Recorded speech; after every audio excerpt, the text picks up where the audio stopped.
కేసీఆర్ బయటకు వస్తలేడు, కేసీఆర్ మారిపోయిండు. ఇప్పుడు కేసీఆరే బయటికి రావాలా? కేటీఆర్ వస్తున్నాడు కదా, కేటీఆర్ బలంగా తిరుగుతున్నాడు, హరీష్ రావు బలంగా తిరుగుతున్నాడు.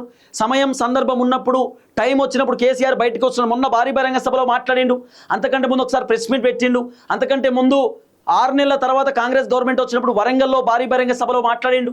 మాట్లాడుతూనే ఉన్నాడు కదా, బయటికి వస్తూనే ఉన్నాడు, సమస్యలపైన డిస్కస్ చేస్తున్నాడు.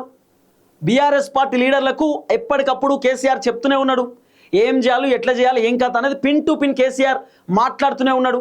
సలహాలు సూచనలు బీఆర్ఎస్ వాళ్ళకి ఇస్తూనే ఉన్నాడు కదా. ఇంకా కేసీఆర్ని పట్టుకొని తిట్టడం, గుంటనక్క అని, మీరు ఇక్కడేం మీకురు తెలంగాణలో అని చెప్పి, కేసీఆర్ మరమనిషి మారిపోయిందని చెప్పి ఈ రకంగా మాట్లాడే కార్యక్రమం చేస్తున్నారు. సో మీరు ప్రశ్నించాల్సింది, విమర్శలు చేయాల్సింది ఎవరిని?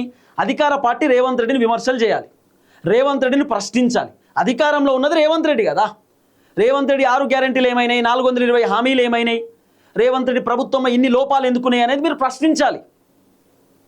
రైతు బంధు ఎందుకు ఇస్తలేడు, రుణమాఫీ ఎందుకు చేస్తలేడు, పెన్షన్లు ఎందుకు ఇస్తలేడు, ఏం జరుగుతున్నది అనేది పిన్ టు పిన్ క్వశ్చన్ చేయాల్సిన బాధ్యత మీ పైన ఉంటుంది.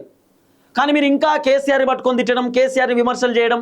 ఇప్పుడు కేసీఆర్ని తిట్టడం వల్ల ఇట్లయితే కల్వకుంట్ల కవితకు సంబంధించినటువంటి టీఆర్ఎస్ పార్టీ సక్సెస్ అవుతుందా? ఇప్పుడు చాలామంది కేసీఆర్ని ఇష్టపడతారు.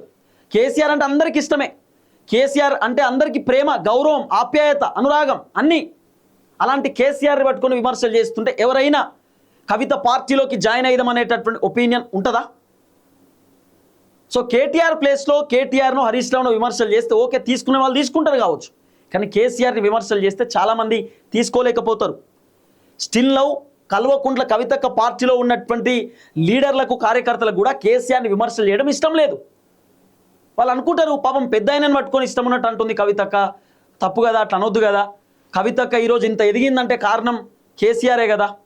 కేసీఆర్ కవితక్క కన్న తండ్రి కదా, కన్న కూతురు కవిత కదా, గట్లెట్లా మాట్లాడుతుందని చెప్పి చాలామంది అనుకుంటారు కదా. సో కవితక్క నిన్న మాట్లాడుతుంటే చాలామంది లేచి వెళ్ళిపోయినారు మీటింగ్లో. నిన్న ఇంకా చాలామంది నిన్న కల్వకుంట్ల కవితక్క మాట్లాడుతున్నటువంటి సమయంలో వెళ్ళిపోయినారు మీటింగ్లో. అన్ని ఖాళీ కుర్చీలు కనబడుతున్నాయి వెనకాల మొత్తం. సుమారు ఒక 3 నుండి 4,000 మంది 5,000 మంది దాకా వచ్చారట మీటింగ్లో. ట్రాఫిక్ ఆంక్షలు, ట్రాఫిక్ ఆపడం, మొత్తం పోలీసులు నిన్న